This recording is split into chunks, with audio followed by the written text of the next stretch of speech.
Rajim Bismillahirrahmanirrahim. Alhamdulillahi Rabbil Alamin. Bismillahi wassalatu wassalamu ala Rasulillahi. Assalamualaikum warahmatullahi wabarakatuh. Isang magandang tanghali po sa inyong lahat. Sa lahat po ng miyembro ng ating komite, sa ating pong mga kagalang-galang na panauhin na kapiling po natin ngayon, mabuhay. Ngayong siyempre po at ako po ay naliligayahan sapagkat katabi ko po ang aming idolo, ang anak ng masa, ang nag-iisang manong Jinggoy Estrada, Senator Jinggoy Estrada. Magandang hapon po. Ngayong araw po na ito ay nagtitipon tayo sa bulwagang ito upang talakayin ang panukalang batas na inihain ng inyong lingkod, ang Senate Bill number 2462, an act providing the Muslim Filipinos better access to Sharia courts, amending for the purpose Republic Act number 9997, otherwise known as the National Commission on Muslim Filipinos Act of 2009, na inihain ng inyong lingkod. Natanggap na rin po ng mataas na kapulungan ang bersyon ng panukala na aprobado na sa pangatlong pagbasa mula naman po sa malaking kapulungan, ang House Bill number 9045 ni Representative Muhammad Khalid Dimaporo, Dalipe, Palma, Hataman, Arbison, Mastura, Siti Amina Dimaporo, Sakaluran, Abalos, Adyong, Balindong, Sali, Paglas at Sharon. Bago po tayo magsimula, nais ko pong ipakilala ang mga kasama natin. Ang kasama po natin, unahin po natin uli ang aking idolo, Senator Jinggoy Estrada. Senator Jinggoy Estrada, meron po ba kayong gustong sabihin po? Maraming salamat, Senator Robin Hood. Well, good afternoon. Good afternoon sa inyo lahat. Alam nyo, napaka-importanting piece of legislation ito at ako'y buong pusong sumusuporta dito sa panukalang batas ng ating senador na si Senator Robin Padilla. Yun lamang po. Maraming salamat po, Idol. At sa puntong ito, atin pong idinideklara ang quorum. Nais din po nating batiin ang ating mga resource persons ngayong hapon. Tinatawagan po natin ang ating napakabuti na Committee Secretary, Binibining Bernardine Mahinay, upang kilalanin po ang ating mga bisita para sa araw na ito. Salamat po, Mr. Chair. Good afternoon. Our resource persons for this afternoon's public hearing, we start with Attorney Michael Mitoon Ali, representing the National Commission on Muslim Filipinos. He is the acting director for Bureau on Muslim Cultural Affairs. From the Philippine Statistics Authority, we have statistical specialist Mr. Raul Ludovice. From the Department of Justice, we have State Counsel 3 Attorney Ulysses Aguila. Good afternoon, sir. From the DICT, or Department of Information and Communications Technology, we have Yusek David Almirol, Undersecretary for E-Government, Office of the Undersecretary for E-Government. We also have with him Engineer Sheila Castro, Information Systems Analyst under Government Digital Transformation Bureau, and Ms. Abigail Belen, Information Systems Analyst, also from the Government Digital Transformation Bureau. From the Department of Budget and Management, we have Acting Director of the Budget Information Legislative Service, Attorney Trisha Baraan. We also have from the Court Administrator's Office, Deputy Court Administrator, it's from the Office of the Court Administrator, Attorney Leo Tolentino Madrazo. Good afternoon, sir. And also, Mr. Chair, we have the President of the Alul Bayt Philippine Islamic Assembly Incorporated. We have the Honorable Imam Daniel Abu Haris Anawari. And online, Mr. Chair, we have Brother Isa Javier. Yan lang po. Maraming salamat po, Comsec. Senator Jinggoy, meron po kayong opening statement? Wala na, pwede na ba magtanong? Oo po, sige po, umpisahan na po natin. Opo. Attorney Madrazo, kasi ang panukalang batas ni Senator Padilla, providing the Muslim Filipinos better access to Sharia courts. Hindi ba nakaka-access ang ating mga kapatid na Muslims sa Sharia courts? Good afternoon, Senator. Nakaka-access naman po, but there's a need to improve the services and access to justice of our Sharia Like courts. what kind of improvement do they need? Probably first is the situation of the Sharia courts itself, yung courthouse po, we have to establish them in other places other than in Mindanao. Okay, just educate this representation. How many Sharia courts do we have in our country? Of course, most of them are stationed in the Muslim areas, especially yes, Mindanao. How many Sharia courts do we have? Number of courts, based on our statistics on hand, 51 that are created, 36 are organized. 51 are created. This is Based on law. spread all over Mindanao. Yes. Where in Mindanao in particular? Saan yung pinakamaraming Sharia courts? Pinakamarami po is in Maguindanao po. Okay. You have how many Sharia courts in Mindanao? There are 15 and but the number of vacancies there is 12. 12. You have 15 existing Sharia courts? No, 15 circuit courts and What do you mean by circuit courts? circuit po magkakasamang munisipyo in a certain place. Doon po ang seat ng courthouse. Alright. Opo. Ito ba meron din mga executive judge, meron din mga katulad din sa mga regular courts natin? Ang executive judge po nila is yung Sharia District Court po. Sharia District Opo. Court. Ang equivalent po niya is yung Regional Trial Okay. Court. Who appoints the members of the Sharia Court? The president? Yes po. Okay. Kailangan abogado? Not really. Sa Sharia bar passer po siya. So meron ibang examination ang mga Ang Sharia bar counselors po or Sharia bar. who administers it? Supreme Court din po. To refresh my Yes po, Supreme Court din po. Supreme Court. Yes po. Tuwing kailan Every- ginagawa ito? Every 2 years. Every 2 years. There's one scheduled So these are licensed how do you call them, judge? Sharia counselors. Sharia Counselors or lawyers. counselors. And They're considered- authorized to practice under the Sharia bar or Sharia law. Okay. So these pastors of the Sharia, what do you call this? Sharia bar. courts. Opo. Sharia bar.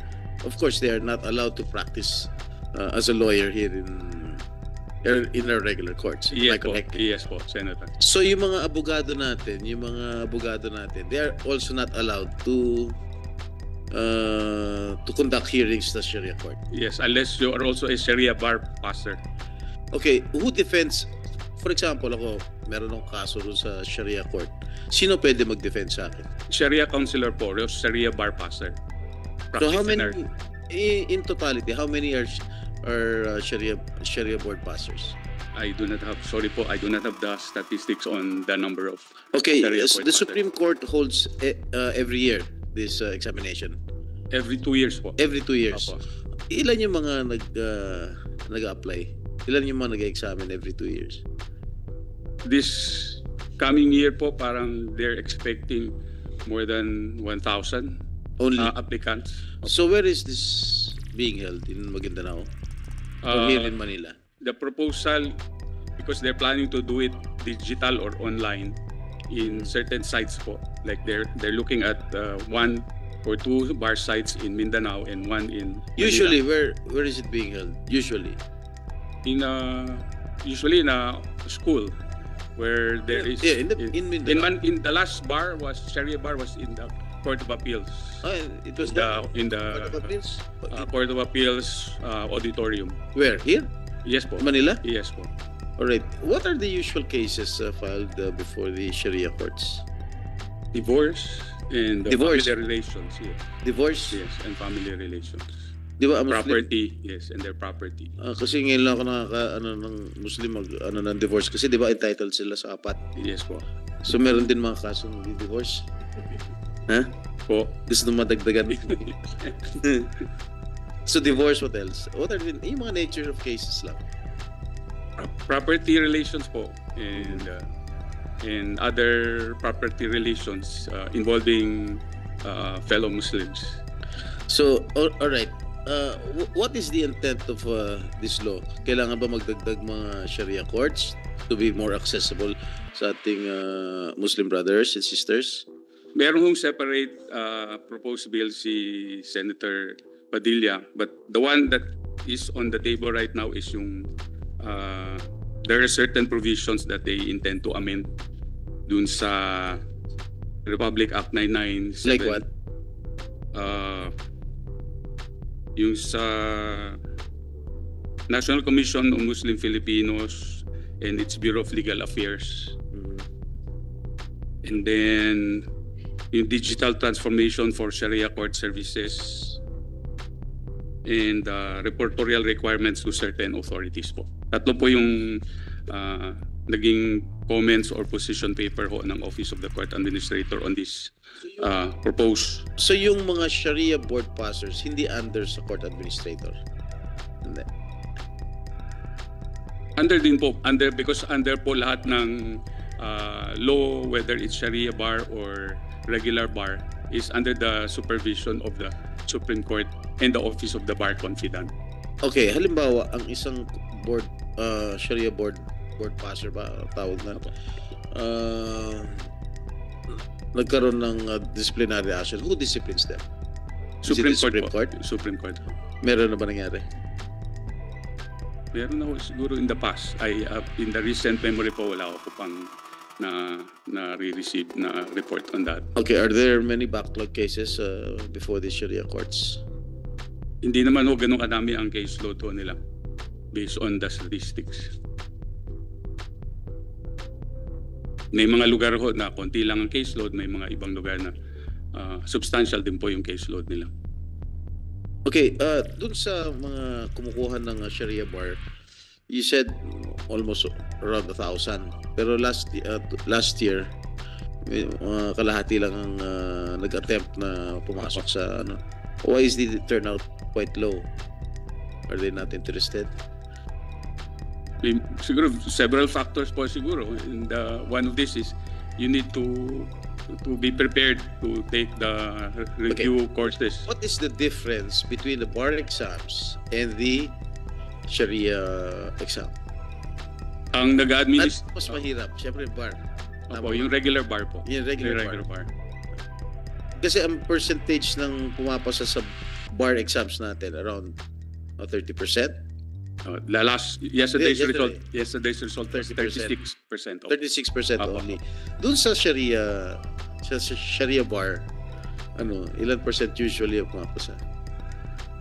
I don't have the Is it statistics. more I'm not sure. difficult than the regular bar exams? What do you think? As a lawyer, have you seen an examination paper of the Sharia bar? Sorry po, Nan. I haven't been You involved. Probably next year, I might be involved in the Sharia bar, on digital Sharia bar examination if they will conduct it in Mindanao. All right. That's it, Mr. Chair. Thank you for enlightening this representation. Thank you po, sir. Maraming salamat po, Senator Jinggoy Estrada. Napakaganda po nung exchange ng tanungan sapagkat kailangan po natin talaga din maipaliwanag sa mga hindi Muslim kung ano po yung kaibahan ng Sharia at doon po sa ating law. At napakalinaw po ng inyong exchange. Ang gusto ko lamang pong pakinggan ngayon yung NCMF para po doon sa mga katanungan ni Senator Jinggoy Estrada.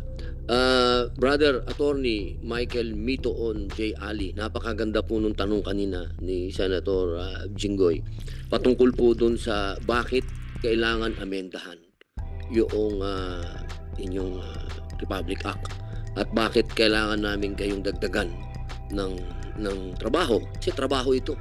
Bakit po ba sa palagay po ninyo dagdagan natin ang inyong trabaho patungkol po dito sa Sharia? If I may po, Assalamualaikum and good afternoon to everybody. For us to address po yung concern ni Senator Estrada kanina po, if I can just put a little background po as to the situation. Sharia counselors, tulad po ng tanong kanina ni Senator, basically the coverage of their practice is ED 1083, which only covers family relations, Muslim family relations. Basically po, yung PD 1083 provides also for the qualifications, tulad yung nabanggit kanina, qualifications for the judges who will be sitting as judges either to the circuit courts or the district courts, Sharia circuit or district courts. Ngayon po, when PD 1083 was passed, all of the salas that was created centered sa Muslim Mindanao area because at that time, nung time po na pinasa ito ni former President Ferdinand Marcos, nandun po ang majority ng ang Muslim population. Unfortunately, as we have been personally experiencing po dito sa NCMF, throughout the years, especially because of so many factors, nagkaroon na po ng diaspora ng population ng Muslim Filipinos. Spread out na siya outside of Mindanao. Ako po, ang pinakamagandang halimbawa ko po siguro is ako. I was born and raised here in Manila, but to Muslim parents. I'm Okay, yung attorney mo, regular Yes, bar regular. passer ka. Regular. Hindi Sharia. Yes po. Alright. And despite the fact that I was born and raised in the Philippines, prior to my engagement with the commission, I've never actually visited Mindanao. But nung kinasal po ako, for me to submit my marriage documents, I had to access yung Zamboanga Sharia Court because that's the nearest court where we can submit our marriage documents. So yun po siguro yung pinakamagandang example. Ako, I'm here in Manila. I have no access to a Sharia court. And this was highlighted nung pandemic. Ang dami pong Muslim na nakakalat na throughout the islands and no direct access po sa... Okay, if I may interrupt, it's quite interesting to note about this now. You're a Muslim, no? Yes po. You married a Muslim also? Yes. Alright. Yung pagka-register, saan niyo i-register yung... Sa Sharia court po namin siya nire-register din.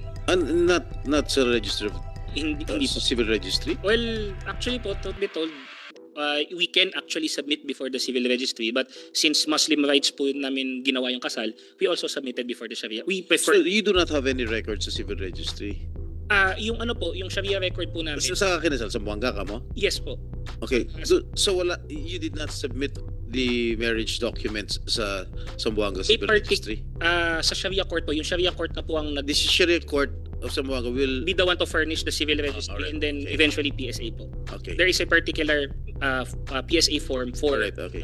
Islamic. Sige, marriage. continue. So ayun po, highlighted by nung pandemic.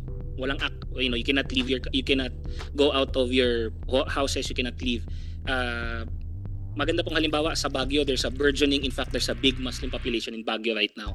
But majority po nung nasa Baguio na yan still traces their roots somewhere in Muslim Mindanao. During the pandemic, for whatever reason, sabihin natin kailangan mo secure ng kinasal kayo, magdi-divorce kayo, property relations, all of these things had to be coursed through to the courts. Pero may disconnect because physically impossible po lalo na nung pandemic. So na-highlight po yung lack of pagkakaroon ng availability ng courts. So yung yung tanong kanina, you were asking din po also Senator with regards to the passing rate ng Sharia counselors. Similar to the regular bar, nagfa-fluctuate po siya. Although ang reason behind it is more than just the fact that mas mahirap yung regular bar kasi po for a Sharia counselor to be called a Sharia counselor, they need to undergo a 45-day training and then eventually be allowed to take the special bar. So a lot of the Okay. time po. Just one question, with the permission of the chair. It just crossed my mind, no? Lahat ng Sharia courts na based sa Mindanao, wala ba dito based sa ibang probinsya like Metro Manila o sa iba't ibang probinsya dito? Wala po as of now. Kasi marami tayong mga fellow sa mga kapatid na Muslim dito sa Manila, sa Metro Manila. Ha? Oh. Yes. Sa Salon. As of now po wala. Wala pa pong legislation that Do we intend to put up a Sharia court in Manila or in Metro Manila or to my knowledge po there have been bills passed before pero hindi po nakatawid. Right now if I'm not mistaken sa lower house po merong recently kakapasa lang po na creation. meron na palang bill si Senator Padilla para magkaroon to establish additional judicial districts in areas without Sharia courts. Maybe this is not only in the Mindanao region. Maybe we can establish courts within the Visayas area and Luzon. Yes. No? Well, I will be supportive of this kasi hindi lang naman sa Mindanao marami Muslim. Po. Dito nagkalat na actually, no? Pati siguro sa Visayas region. Sige lang. Then to proceed thereafter po, so basically po yun ang concern. We were given PD 1083 at the time, but throughout obviously the past decades po nag-evolve po yung landscape as to yung whereabouts ng mga Muslim Filipinos. So nagkaroon na ng gap. Ngayon po, in addition po dun sa situation na yun, the bill that is currently on being discussed po right now also seeks to empower yung National Commission on Muslim Filipinos, particularly po yung Bureau of Legal Affairs. Actually po, invited. I'm supposed to be accompanied by the sitting director po of the Bureau of Legal Affairs. coincidentally po, I'm also actually part of the Bureau of Legal Affairs. Naka-acting lang po ako dun sa current directorship ko po dito. So kami po personally, wala po sa function namin yung specific assistance, Sharia assistance na sinisiki introduce ng bill. The bill actually allows us or empowers us to facilitate na matulungan namin yung mga displaced nga po, yung medyo malayo sa courts, to have access to it. Kami po, when this bill was being proposed sa lower house, yung kay Congressman Dimapova po, we already actually expressed our support for it. In fact, yung final version po was created after nung submission of all our inputs. So yung output po dito, basically we also are fully supportive of it because it allows us to provide or extend assistance dun sa mga Sharia concerns ng mga constituents po namin. Which right now, the NCMF has 13 regional offices, and somehow if the NCMF is empowered to do these functions, kasi alam po namin kahit po na-pass na yung proposition sa bills ng creation ng courts, hindi po ganun kabilis. So ang amin is to be able to yung fix yung gap na yon between yung mga aming constituents na malayo dun sa courts and then yung kami na available kami in 13 regional offices. Napakalinaw ng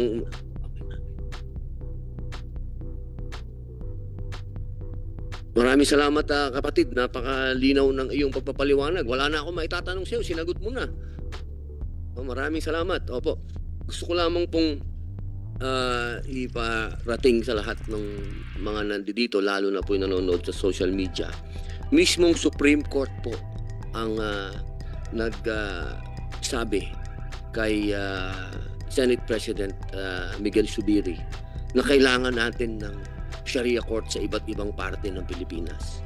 At mismo si Senate President Miguel Zubiri ang nagsabi sa akin na i-file to. Kaya nakakatuwa po na katulad po ng ating kaibigan at idolo na Senator Jinggoy Estrada na sinusuportahan din po niya itong panukala na to. Kaya ito po ay magandang senyales para sa sa NCMF at sa lahat po ng Muslim dito sa Pilipinas. Tanungin lang po natin kasi ito maganda lahat sa plano. Pero may budget ba tayo rito? Kailangan natin katukin si Attorney Tricia M. Baraan. Ito po namang sinusulong po natin ay hindi pa naman yung magtatayo. Ito pa lamang po yung digitalization. Opo, kasi sa ngayon wala po sa committee natin yung pagdadagdag ng Sharia Court. Ito po ay nasa Committee on Justice na kay Senator Tolentino po ito. Inaantay pa po natin siya na mag-hearing. Kaya po sa ngayon, ang sinusulong po natin ay madagdagan ng kapangyarihan ang NCMF at makapag-digitalization. Sa ngayon, ang gusto po natin kahit na paperless, kumbaga digital. Opo, meron po ba tayong pagkukunan, Ma'am Baraan, Attorney? Good afternoon, Mr. Chair. So first of all po, we support po lahat ng activities po for our Muslim brothers and sisters. So as to the strengthening of the NCMF, okay naman po yun. They can submit po if they need additional positions, but the same shall be subject to the evaluation of the DBM for the positions. As to the digitalization naman po, we have requirements po during budget preparations na dapat nasa ISSP nila, etc. And we raise for clarification lang to ensure po na wala siyang duplication po kasi PSA also have a system. So ano bang gagawin na sharing of data po ba yon or kung ano pong magiging procedure nila to ensure po walang duplication po. So pwede po nilang i-propose yun during budget prep. Thank you po. Thank you, ma'am. Naku, napakagandang balita yan. NCMF, wala silang kontra. Ang kailangan lang ay masigurado nila na walang duplication ng trabaho ng PSA at sa inyo. Ito po ba, Attorney, napag-aralan niyo na po ba ito na pwede tayo maging digital dyan sa NCMF? Actually po, Senator, sometime, I think if I'm not mistaken po, we actually met with the Supreme Court January of this year. We had a meeting with the Chief Justice himself, and the Court Administrator Attorney Villanueva was there. And nabring up po actually namin tong bill na to. At that time, House bill pa lang po siya. we brought it up to them, and ang initial response ni Chief Justice is that there's two approaches to this. Yung digitalization is something that, in fact, after po nung meeting na yun, I had succeeding meetings with Attorney Villanueva whereby we discussed yung possibility of how we can set up a framework between NCMF and the Sharia courts. Kasi basically po ang gustong mangyari ng batas is that yung, let's say, yung mga submissions ng birth certificates, ng mga death certificate, or sabihin natin marriage contracts or divorce, pwedeng lumalabas, magiging conduit si NCMF ng mga Sharia courts. Sa initial discussions po namin ng Office of the Court Administrator po, basically si Supreme Court has already strengthened yung online presence nila, so it's only a matter for us to be able to hop onto yung platform nila. So ang amin po is, ang concern ko lang at that time was that since hindi namin sigurado kung pasok yun dun sa mandate namin, kung pwede namin ipropose sa project. But with this particular legislation, malinaw na po that it will be. And if given po yung opportunity na maipasa po ito, definitely we would take advantage of the opportunity na makasakay, because ako po personally from prior to the government, obviously during the pandemic, nasaksihan ko po yung convenience nung online presence ng Supreme Court with all the video conference hearings, with all the manner in which we can communicate with them. Ang amin lang is that, at I think with the bill, feasible po ito provided that hindi po kami magdalawang isip, kasi at the time sa mandate namin hindi namin sure kung pasok, but with this proposed bill I think pwede naman po talaga. Napakasarap naman madinig nito na ang partner natin dito talaga Supreme Court. Nagkakaroon na kayo talaga ng pag-uusap. Opo, actually they were also invited sa committee hearings po dun sa lower house when this bill was being proposed, and immediately after po nagkaroon po kami ng siguro 2 more visits with them, 2 more sit-downs where we discussed nga po na probably from there yung commitment was already there. Ang tanong na lang is yung logistics, budget, how to implement it. So kami po actually ang nakapending po sa amin was that we wanted to also find out with the particular IT agencies ng government how to implement something like this, kasi syempre yung know-how po kailangan namin i-acquire yun from the outside. Okay, parang hagupit sa kalabaw yan, tumama doon sa kabayo. DCID, parang sa inyo tumama yung tanong na yun. Dinadaan lang sa akin. Ma'am, hello. Papa, yun, si Yusek Almirol, parang sa akin lang po pinadaan pero sa inyo po ang tumbok. Paano po natin sasagutin yun? Paano po daw nyo gagawin yung technology na yan na hindi magkakaroon ng overlapping sa PSA, magiging ang Sharia nasa ilalim ng Supreme Court. Paano po? Napag-isipan niyo na po ba ito? Nagkaroon na po ba kayo ng pag-uusap ng NCMF at ng Supreme Court? First, Honorable Senator, we're very supportive, and I think this is very timely. Christian and Muslim brothers, there's no difference. We need to digitalize. And in fact, the BARM and including MINDA signed actually a memorandum of understanding to the ICT to really digitalize also everything about our Muslim brothers. So yun po yung wala pinagkaiba po to. Wala pong dapat pantay po yan. Honorable Senator. Maraming salamat po. Napakasarap pong madinig nun sa inyo. Maraming salamat po. Yes, yung pantay-pantay. Praise God. Yes, Honorable Senator. In fact, doon po sa current po ngayon, sa DICT, meron po tayong natawag po na civil registry. So ito po yung counterpart naman po doon sa ginagawa po sa sa Sharia court na nag-i-issue sila ng birth certificate, yung death certificate, marriage certificate. And the ICT, part po ng Section 11 po nung proposed na batas as crafted by you, Honorable Senator, is the Commission, the NCMF, and the ICT, in coordination with Supreme Court, shall create a digital platform that allows paperless filing of routine documents such as marriage certificate, birth certificate, death certificate, and the collection of appropriate court fees for this purpose. So, timely po ito, Honorable Senator. In fact, we will be guided by NCMF. Tama po yung sabi ng DBM po kanina. Sa ISSP po, kailangang ilagay lang po yon yung gusto kong gawin ng NCMF. So yung ISSP po, Honorable Senator, is a document na sila po mag-explain kung ano yung gusto nilang gawin. Hindi po si DICT. Kami po ay susunod. Kasi po, we will not do their job po in terms of digitally. We were just here to assist. The ICT, Mr. Senator, is actually an enabler. Partner po kami sa digitalization. Pero yung masusunod po sa gustong gawin ng isang ahensya, manggagaling po yon sa ahensya. So hindi po si DICT ang magdidikta po para sa kanila. So didiktahan po kami ng NCMF na ito yung pangarap namin gawin. Isusulat po yan sa ISSP pag nasulat na po yan, re-reviewin po yan ng DICT. Meron po kaming bureau sa DICT, Honorable Senator. Ang pangalan po niya ay Government Digital Transformation Bureau. So pag ni-review po namin yan at pinirmahan na po namin po yan at pag nabigay na po, pabalik po sa kanila yung document, pupunta na po yan sa DBM para doon na po sila manghihingi po ng pondo. Ganun po yung proseso, Honorable Senator. So I think hindi po to bago po, no? Ginagawa na po ito ng iba-ibang ahensya. So susundan lang po yung proseso po ng NCMF. In fact, meron kaming team po, sir, no? If you need assistance on that process, we're willing to sit down po with NCMF to assist them. Thank you, Honorable Senator. Maraming salamat po, Yusek. Malinaw na hindi po magkakaroon ng overlapping. Okay. Maraming salamat po. Meron lang po akong tanong sa DOJ. Opo, kasi ang ganda nung palitan ng mga kuro-kuro, ang partnership ng NCMF, Supreme Court, tumutulong ang DCIT, andyan ang DBM. Wala po ba kaming nalalabag na batas dito na existing na law? Baka meron po ba, Sir Attorney Ulysses Aguila? Magandang hapon po, Senator. The DOJ support the expansion and the powers and function of the NCMF and the accessibility of Sharia courts to Muslim Filipinos residing in areas with no Sharia courts. Ang concern lang po ng DOJ dito is with the sections on rules and procedures, kailangan lang pong ma-ensure natin na ang batas na ito ay hindi nag-go beyond sa rulemaking power ng Supreme Court. So meron pong mga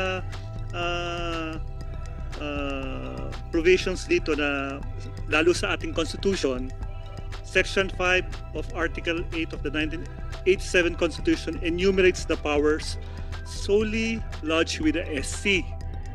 Hindi ko na po babanggitin. Pero ang nakalagay po dito sa bill na ito, yung filing or submission of legal documents relative to a case filed before the Sharia courts, the digital transformation of services and payment of legal fees are vital court processes, practice and procedure that the determination of which is reserved only to the SC, to the Supreme Court. Pero kung may coordination na naman po ang NCMF sa Supreme Court about these rules, wala pong problema. Thank you po. Yun, pare ko, hagupit na naman sa kalabaw yun, sa kabayo tumama. Sa'yo, kapatid, ikaw ang sumagot nun. Kasi kayo ang gagawa ng Supreme Court ng guidelines dyan. With regards po doon, actually we acknowledge, and again as a lawyer myself, I agree po doon sa position na yon, and we will definitely differ obviously po doon sa mga bagay of which is exclusively within the authority of the Supreme Court. Ang amin po is we will obviously take advantage of the opportunity na binibigay po ng bill, but again subject po doon sa kung ano po yung nararapat, and we will definitely make sure that we will abide by all of these things po. Siyempre, lahat pa rin ng desisyon kung paano gagawin, manggagaling pa rin sa Supreme Court. Tayo'y susunod. Opo. Tayo'y hindi lalabag sa konstitusyon. Okay, malinaw po yun, Sir DOJ. Opo. Yes, sir. Salamat po. May tanong lang po ako sa PSA kasi baka parang sumisibangot sila kanina pa. Sir PSA, ano po sa palagay po ninyo? Okay po ba sa inyo itong mga pinag-uusapan namin dito? Hindi po ba nasasagasaan ang inyong ahensya? Good afternoon, Mr. Chair. So, actually, Mr. Chair, ang ahensya po namin ay nagpapasalamat on this kind of initiative ng ating Senate pertaining to the promoting ng ating interest ng ating mga kapatid po na Muslim. However, sir, may mga certain provisions lang po kami na kailangang linawin with respect dito sa ating mga proposed Senate bill and at the same time yung House bill po. Kasi po napapansin po namin, dito po kasi is yung paggawa po ng isang yung digitized system, parang nandoon lang po yung si Supreme Court, and then pinopropose po sana namin na ma-include din yung PSA since na under our RA number 10625, ito po yung batas kung saan create po yung PSA. Sinasabi po kasi dito na si PSA has the power and function to carry out, enforce, and administer civil registration functions in the country as provided by Act number 3753. So because of that function po na binibigay sa amin, so we also appeal na, sa pag-create po ng ating yung digital platform, allowing paperless filing of routine documents is masali din po sana si PSA. So yun po yung una kong comment. And pangalawa po, correct me if I'm wrong sa ating NCFF at yung ating mga taga-Sharia dito, kasi based po sa ating PD 10A3 and at the same time yung kanyang implementing rules and regulations, hindi po lahat ng vital events is nare-rehistro sa Sharia. So ang problema po namin dito, Mr. Chair, is just in case na ang batas na ito is cover natin lahat kung ano yung nakalagay dito, baka hindi makuha yung data, kasi ang mga civil registry documents lang po talaga na nare-rehistro sa ating mga Sharia courts are the Muslim marriages, and then yung divorce, yung mga divorce po natin, and then yung revocation, and then yung conversion to Islam po. For the birth and death, they are still registered kahit involving Muslim po itong mga to, rinirehistro pa rin po sila doon sa ating local civil registry offices. So yun po yung gusto naming i-comment, kasi baka hindi ma-cover yung data. And then yung pangalawa, regarding po doon sa annual report, kasi po parang nung nabasa namin, magkakaroon ng annual report pertaining to the Muslim population. Siguro yung isa kong kasama dito, madidiscuss niya. Kasi po ang CPH is ginagawa lang po every 10 years. So pag annual yon, baka hindi po namin ma-update agad-agad yung data na hinihingi. So yun po yung isang concern po namin. So I think, sir, baka pwede mo na lang elaborate yung CPH. Thank you. Po, Mr. Raul M. Ludovice. Sir, pakipaliwanag mo po. Okay, magandang hapon po, Mr. Senator and guests. So, ano po, ang 2020 Census of Population, ang Census of Population po natin, ayon sa batas ay kailangang isagawa kada 10 taon. So nasa batas po 'yun. So medyo magastos po talaga kasi ang census sa election. So hindi po natin po pwedeng gawin siyang every year. So wala naman po bansa na nagko-conduct talaga ng census every year. So yun po ang magiging ano natin na base doon sa section 17, yung amendment to section 17. Sinasabi po doon na magpo-provide ang NSO sa annual PSA sa annual report ng latest updates on the population of Muslims. Bagamat pwede naman po siguro mag-estimate, pero hindi po 'yun magiging official base sa actual data. So sa ngayon po ang maipapangako lang po namin is yun nga po, hindi po siya magiging annual. Although 10 years, although meron tayo ngayon yung mid-decade census, ibig sabihin in between 10 years nagkakaroon din ng census. Pero po ang layunin po ng mid-decade census natin ay to update the population count in all barangays nationwide, primarily for the computation of ERA or NTA. So unfortunately, religious affiliation is not among those included in the mid-decade census. So yun po yung magiging worry namin, baka hindi po namin. So ang numero po ng ating mga kapatid na Muslim ay base lang po talaga sa census data sa kung kailan po nagkakaroon ng census. Yun na po. Salamat po. Sir, meron po ba yung in-between? Yung sinabi niyo pong in-between, ano po yun? Mid-decade census po. Pero ang pinakalayunin lang po ng mid-decade census is actually to update the population count in all barangays nationwide, primarily for the computation nga po ng ERA or yung national tax allocation. So medyo maliit lang po ang budget doon, at saka konti lang po ang tinatanong, age, sex, and I don't know, marital status siguro. Pero basic socioeconomic and demographic characteristics, unfortunately po hindi po kasama ang religious affiliation po. The last time na napasama po ang religious affiliation was bago po isinagawa yung pag-create ng BARM, kasi nagkaroon ng request from legislators na alamin kung ano yung latest population count ng Muslims, because due to the impending creation of BARM then. So sa ngayon po na-created na yung BARM. So in the 2020 CPH, kasama po siya kasi yun yung mid-decade every 10 years. Pero in 2025, hindi po hindi po yata kasamang religious affiliation. So the next one would be in 2030. Okay, salamat po. Maraming salamat po. Hayaan niyo po, lahat po ng inyong concern, susunod po kami. Opo, at yan po ay makikita niyo po bilang amendment na lang. Mag-usap po tayo bago po tayo gumawa ng committee report. Pag-usapan po natin yan. Opo, kailangan po marinig namin at sundin namin kung ano yung nararapat. Maraming salamat po. Meron lang po akong gustong tanungin sa ating, kasi narinig po natin, puro legal. Siyempre, lahat po ito babagsak pa rin sa religious. Tatanungin lang po natin yung ating mga religious na mga bisita, katulad po ni Ustadz Isa Javier. Meron po tayong tatanungin din kay Imam Dinil Abu Haris Anwari. Unahin po natin si Ustadz. Ustadz Isa Javier, nandyan po ba kayo, brother? Assalamualaikum. Waalaikumsalam warahmatullahi wabarakatuh. Magandang araw po sa inyo lahat yan. Especially Senator Robert. Brother, magandang tanghali po. Good afternoon po. Good afternoon. Opo, brother, na monitor po ba niya yung pinag-uusapan po patungkol po dito sa digitalization? Yes po. Nakaantabay po. Opo, meron po ba kaming nalalabag dito sa atin pong usapin ng pagiging pagsunod po sa Islam?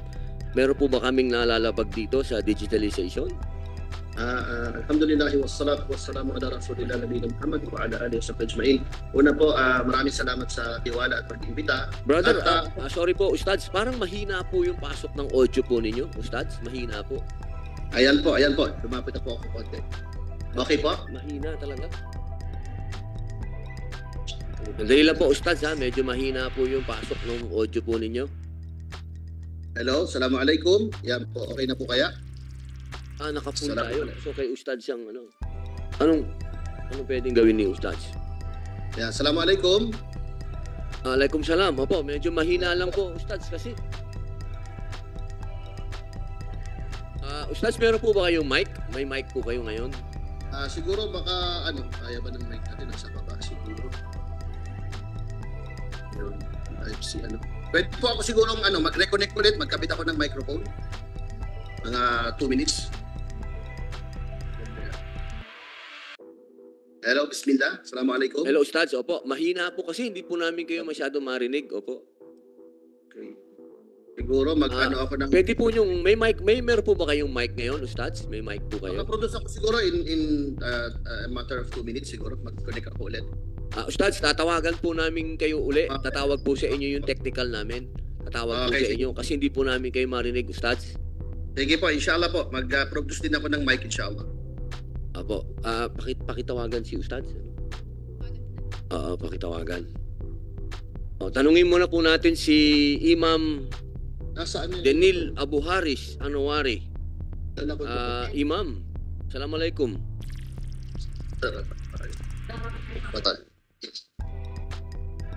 Waalaikumsalam warahmatullahi wabarakatuh. Apo, Imam, meron po ba kayong nakikita na problema dito po sa ating panukala patungkol po sa digitalization? Bismillahirrahmanirrahim.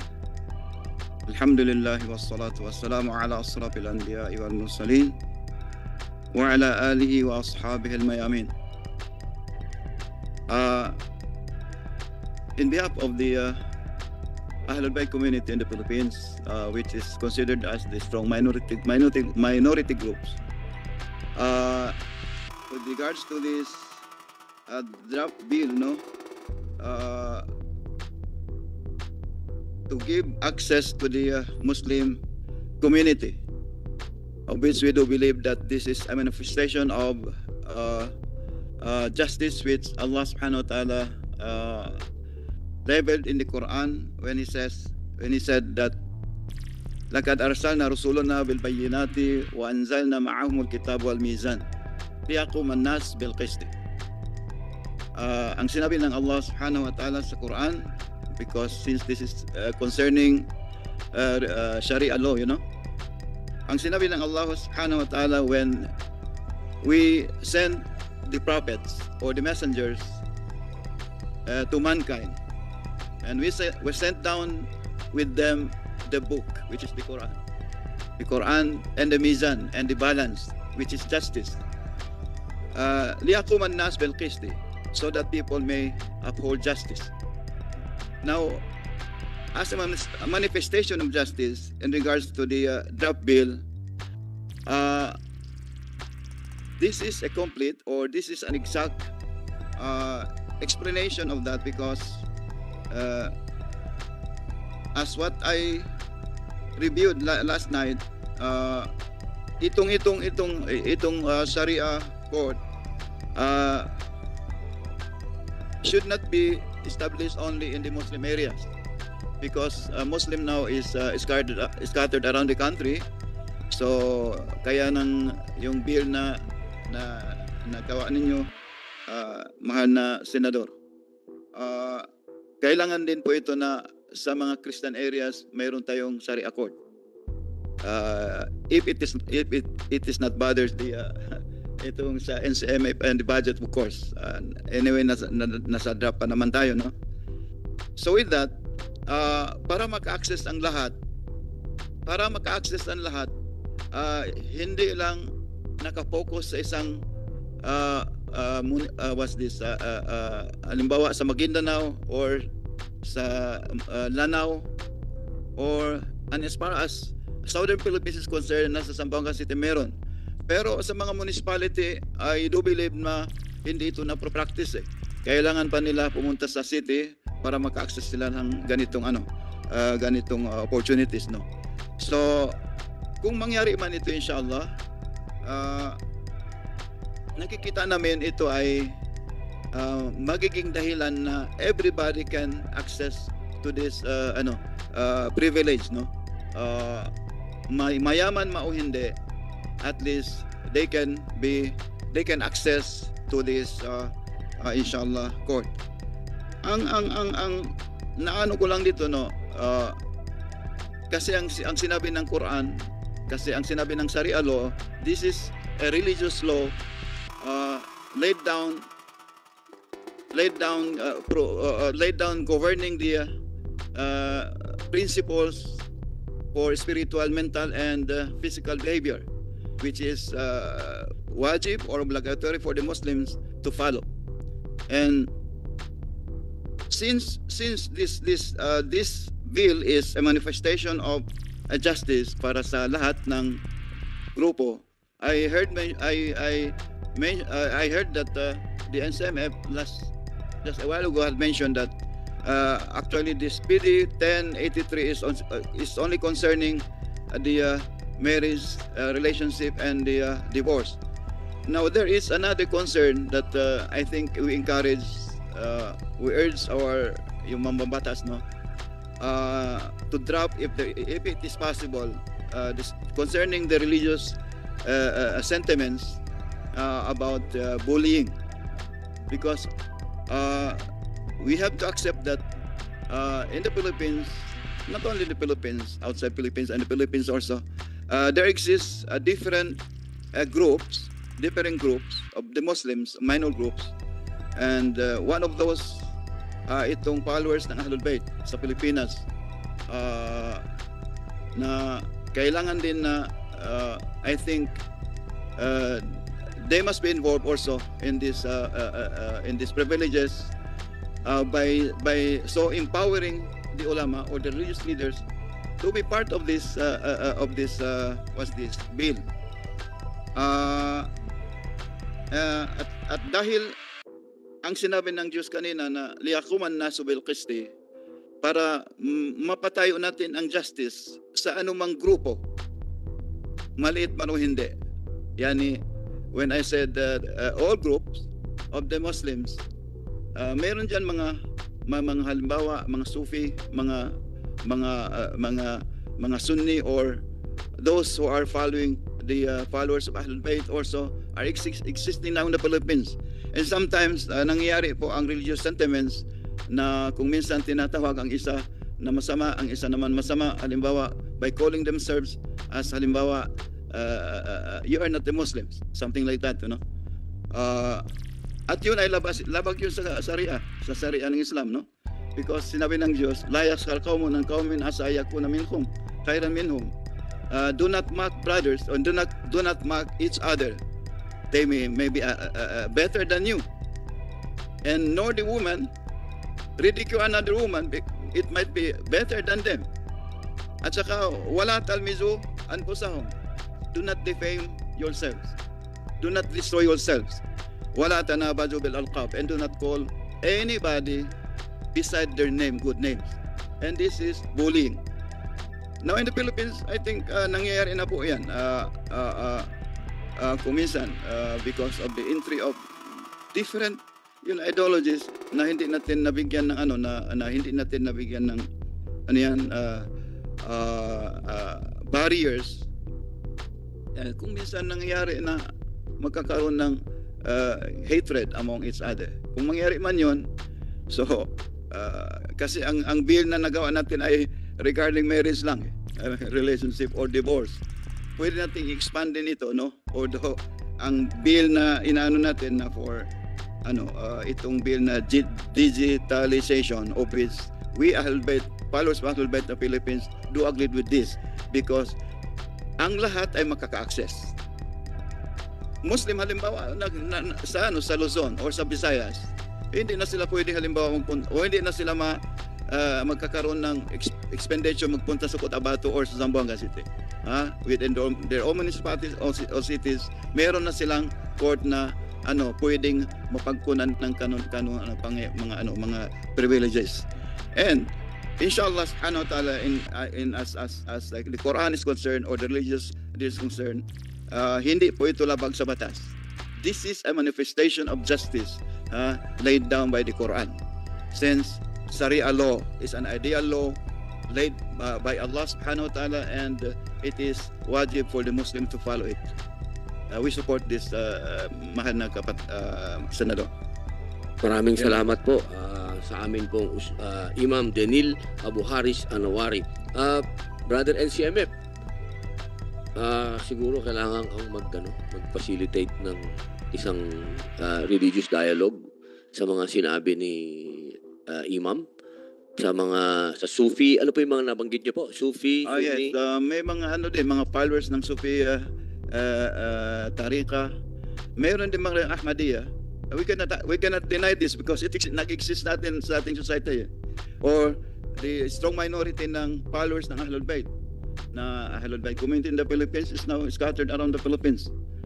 And as a representative or as the president of this group, yun nga, sayang lang, kagabi lang kami na-inform, no? We supposed to have a manifesto na, pero hindi nangyari dahil wala tayong time, no? Pero hindi pa naman huli. Ayun, halimbawa itong two major groups in the world, halimbawa itong followers ng Sunni or Shia, shall I say, all of these groups accept the Quran and the Sunnah as the legal basis for our laws, no? At tinatanggap yan, except for minor cases or minor issues na hindi naman pwede. Yan ay kinakailangan po na i-consider din ng NCMF, because there are times na magkakaroon ng religious sentiments from our side or from the side of any other groups. Yun lang po. Maraming salamat po, Imam. Brother, pag-usapan natin. Okay, inshallah. Andiyan na po ba si Ustad Isa Javier?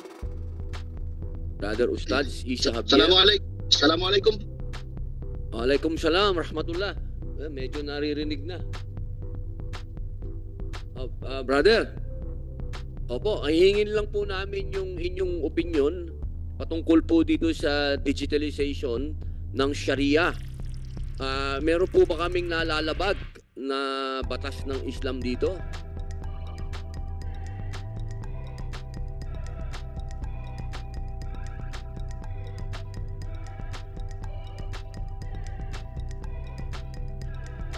Brother Isa, Ustads. Waalaikumsalam, opo. Wala siya naririnig. Naririnig niyo po ba kami, Ustads?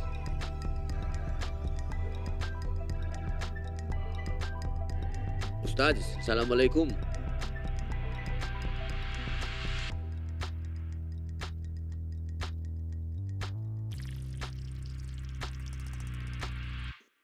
natin pakitawagan. Hindi pa natin po marinig ang si Ustad. So narinig po natin ng isang imam. Okay daw po ito. Wala naman daw po tayong nalalabag. At sila po ay nakasuporta sa digitalization. At ganun din po lahat. Wala din naman pong kumukontra. Lahat naman po ay maayos natin. Kapag nagkaroon po tayo ng technical working group, ayusin na lang po natin doon lahat ng concern ng ahensya ng PSA at ni Ma'am Suki natin sa DBM. Mr. Chair, if I may po. Opo. Idagdag ko lang din po kasi dito po sa bill po ninyo, under Section 1, authorized po si NCMF to collect charges and fees. So, ang general rule po kasi if magko-collect sila ng charges, dapat mapunta po siya sa general fund unless i-authorize po sila to use their income. So, para lang din po mailagay din po sa batas. Whatever po, we defer po to your wisdom. Thank you po. Yes ma'am, maraming salamat po sa guidance. Meron po ba kayong concern po? Meron po bang concern yung ating mga bisita? Nasabi na po ba lahat? Sir, Attorney Leo Tolentino Madrazo, sir.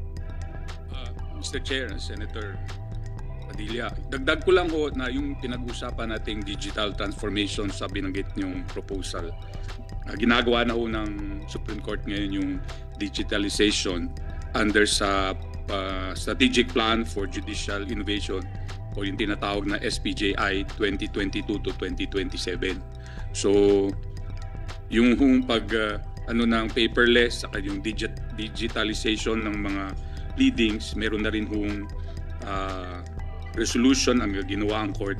And in fact, meron na rin hong yung sa collection ng fees naman, meron na rin hong judiciary e-payment solution or yung JEPS.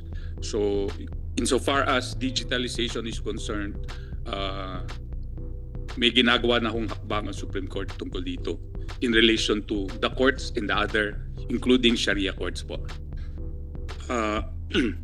And then yung sa, although nasa dagdag ko lang ho, emphasize ko lang na isa sa mga comments din ho ng Office of the Court Administrator rin sa reportorial requirements, ayon din ho kami doon, but basta ang concern lang ho namin that it will not include any sensitive or confidential data relative to cases in the Sharia courts kasi meron hong confidentiality rule dyan sa mga kaso ng Sharia. And finally po, lahat po ng ating discussion dito regarding rulemaking power na emphasize na ho ng kasama natin dito na taga-DOJ, lahat po tayo under sa Supreme Court. Yun lang ho ang ating pinaka-rule of thumb dito na kailangan ho may basbaso ng Supreme Court. Opo, yun lang po. Salamat po. Maraming salamat po. Napakaganda nung ni-raise na concern ni Attorney Madrazo, yung confidentiality. Brother, Attorney Michael Ali, masisigurado ba natin yung confidentiality? Dahil alam naman natin, nasa atin sa Islam, napakahalaga nung confidentiality. Lalo na doon sa mga information na may kinalaman sa divorce, sa marriage. Yan yung dalawang bagay na very sensitive doon. Siguro, makakasigurado ba tayo, NCMF at DCIT sa confidentiality? Salamat po sa tanong, Senator. Actually po, with regards po dun sa confidentiality, again, because of yung sa Data Privacy Act po ngayon, that's already persisting. As far as any data that will be passing through sa NCMF, going to the Sharia courts, the NCMF will be bound po by the rules as data handler of this information, and any violation by anyone from us, or whether it's us or whether it's a third party, will be answerable po dun sa provisions ng Data Privacy Act. Although sa amin po, ang commitment namin is that we will maintain yung highest standard of integrity in so far as handling these particular informations. And with regards naman po dun sa yung actual processes that will be handled, for the most part po, sa understanding ko, and again, tracing from the House bill that was first introduced, what basically NCMF will do is basically just facilitate po yung filing nung documents themselves, which are essentially public in nature.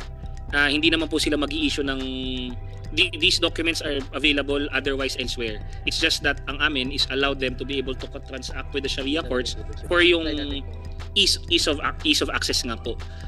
Nevertheless, whatever po yung magiging additional restraints or necessary safeguards na kailangang ilagay for the implementation of this bill, the NCMF will be more than willing to throw its support na sundin po yung nararapat.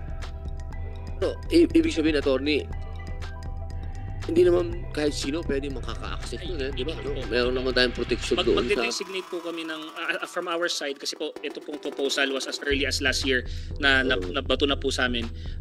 Internally, ang amin pong arrangement na gusto po namin mangyari is magkakaroon kami, in fairness po, magkakaroon ng additional items and plantilla part of the digitalization. Mag-designate po kami ng necessary part officer that siya lang yung may access dito. We will limit yung access to the information as much as possible to a bare minimum po. Ng kailangan ano sa mga kapatid natin, Kasi mga kapatid nating Muslim masyadong ingat na ingat sa kanyang mga information. Okay na ba si Ustads? Okay, Ustads, Assalamualaikum. Assalamualaikum warahmatullahi wabarakatuh. Pasensya po, siguro po may kinalaman ng net, pero clarify po kung clear na po, malinaw na po yung audio ko. Opo, Ustads, opo, malinaw na po. Opo. Alhamdulillahi Rabbil Alamin wassalatu wassalamu ala Rasulillah Nabiyina Muhammad wa ala alihi wa sahbihi ajma'in. Assalamualaikum at magandang hapon po sa inyong lahat. Maraming salamat sa pag-invite nyo, although medyo mabilis pong short notice po, pero alhamdulillah maraming salamat pa rin po sa tiwala at magandang araw ulit sa lahat ng mga respetado nating mga guests dyan at mga senador natin po. Brother Isa Javier po from Davao City sa Mercy Islamic Foundation at Salam Pilipinas.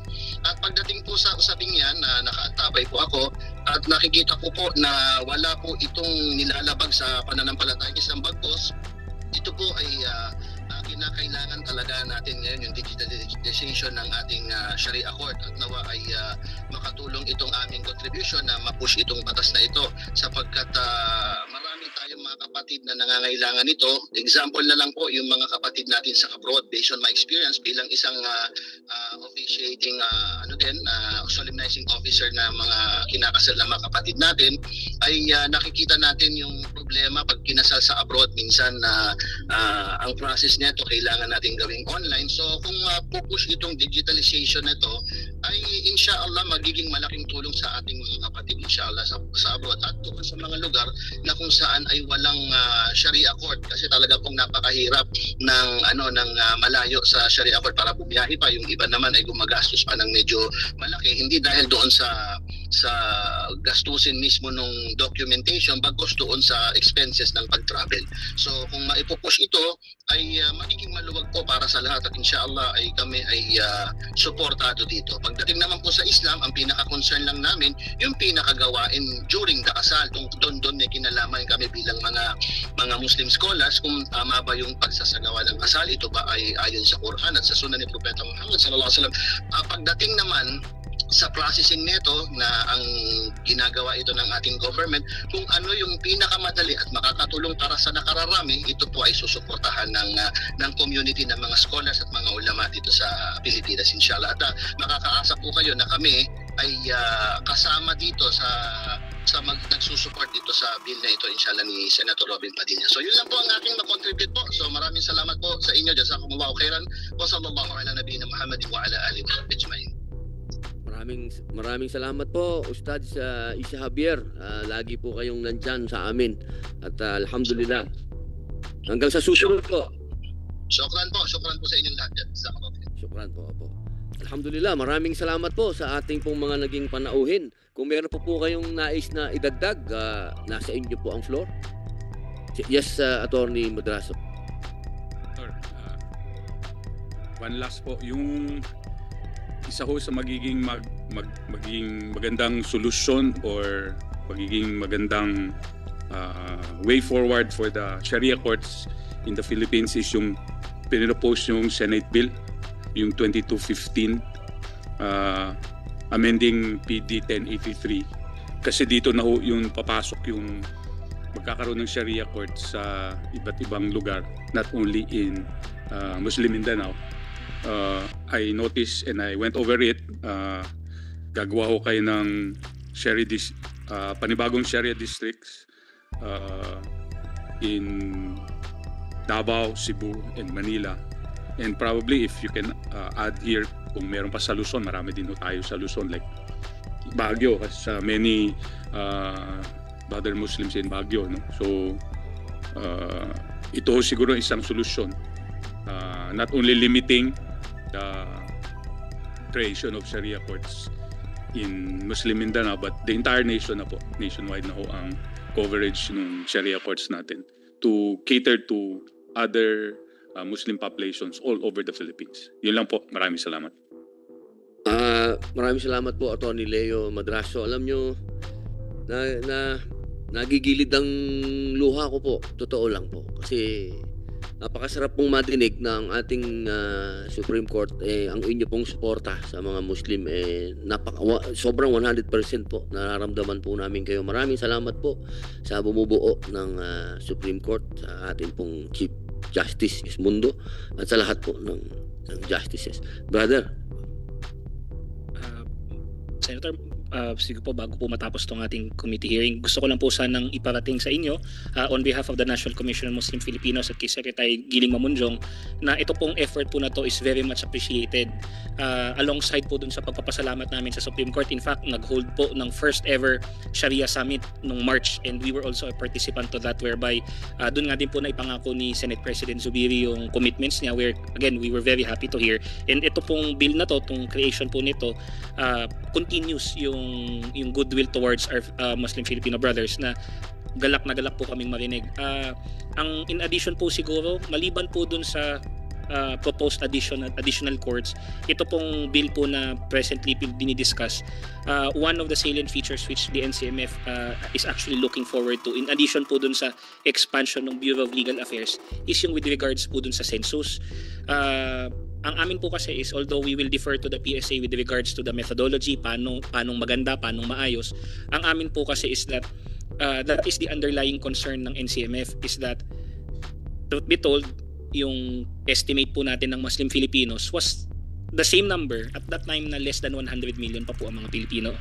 Nasa 100 million na tayo. So kung i-apply na lang natin yung general average as to yung capacity to reproduce, at the bare minimum dapat lumaki-laki na yung population. And itong bill po na to, itong necessity of creating easy access, or in fact pati po yung other suggestions to create other courts, underscores yung fact na marami na, hindi ang mga Muslim hindi na lang nasa Muslim Mindanao. And again, we are fully supportive of this effort. Ako po personally, when this House bill was discussed sa lower house, I did not expect immediately na magkakaroon po ng partner bill, and ako po taos-pusong nagpapasalamat po sa inyo at sa inyong opisina sa pagpasa po nito. And kung ano man po ang kahinatnan nito, maraming salamat po. Maraming salamat, Brother Atty. Ali. Hayaan niyo po, magkaroon po tayo ng pagpupulong sa PSA kung paano po natin magagandahin pa. Ang maganda po niyan, parehas na ang ahensya ng NCMF at ang PSA, magtutulungan naman po tayo, katulad ng inihahandog na partnership ng Supreme Court. Maraming salamat po ulit. Meron po kayong idadagdag dito po galing sa DICT at DBM? Ano na ito suki na natin. Mr. Chair, hindi lang po na-acknowledge kanina agad-agad si Mr. Rodelio de la Fuente of PSA and si Mr. Lord Jarius Sabugal also of PSA. Sir, paumanhin po. Hindi kayo na-acknowledge kanina. Okay lang po, Mr. Senator. Ang mahalaga po ay yung inyong iminungkahi. Maraming salamat po. Kung wala na pong magdadagdag, nais ko po muling magpasalamat sa lahat po ng dumalo ngayon upang maglahad ng kanilang posisyon at pananaw sa mga iminumungkahing susog sa Republic Act 9997 o National Commission on Muslim Filipinos Act of 2009. Napakaganda po ng mga nilalaman ng ating panukala. Kabilang narito ang probisyon tungkol sa mandato ng pagsusumite ng taunang ulat ng NCMF sa Pangulo ng Senado, House Speaker at tagapangulo ng Senate Committees on Cultural Communities and Muslim Affairs at House Committee on Muslim Affairs. Sa ganitong paraan ay mas masisiguro natin na masubaybayan po natin ang implementasyon ng ating batas. Sa puntong ito, minumungkahi ko po ang pag-adjourn ng ating pagdinig sa hapong ito. Atin pong itala na wala po tayong nadinig na tumututol, ang motion para i-adjourn ang pagdinig na ito ay ina-approvean na po natin. Ito pong hearing na ito ay adjourn na. Maraming salamat po. So hanggang dito lang tayo mga tol. Maraming salamat sa panonood at patuloy na suporta. God bless you sa inyo lahat at hanggang sa muli. Paalam!